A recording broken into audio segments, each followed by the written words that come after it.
আসসালামু আলাইকুম। আজকে আমি সিমাই দিয়ে ভীষণ মজার চমচম মিষ্টি বানিয়ে দেখাবো। খেতে দারুণ স্বাদের হবে। প্রথমে আমি সিমাই ভেজে নিব, ঘি দিয়ে দিলাম। আর লাচ্চা সিমাই 1 প্যাকেটের অর্ধেক দিয়ে নেড়েচেড়ে ভেজে নিব।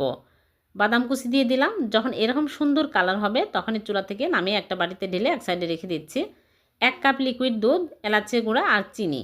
এখন আমি নেড়েচেড়ে বলক তুলে নিব। আর এখানে নিয়েছি জর্দা রং সামান্য পরিমাণে দিয়ে বলক তুলে নিব। তারপরে সেমাই দিয়ে দিচ্ছি আর গুঁড়া দুধ দিয়ে দিচ্ছি আর টেস্টি হওয়ার জন্য। দিয়ে নারিকেলের গুঁড়া দিয়ে দিলাম, দিয়ে নেড়েচেড়ে ডোয়ের মতো হয়ে আসলে হয়ে যাবে। এখন আমি চুলা থেকে নামিয়ে একটা প্লেটে ঢেলে ঠান্ডা করে নিব। ঠান্ডা হয়ে গেলে এইরকম করে চমচম মিষ্টি শেপ দিয়ে নিচ্ছি।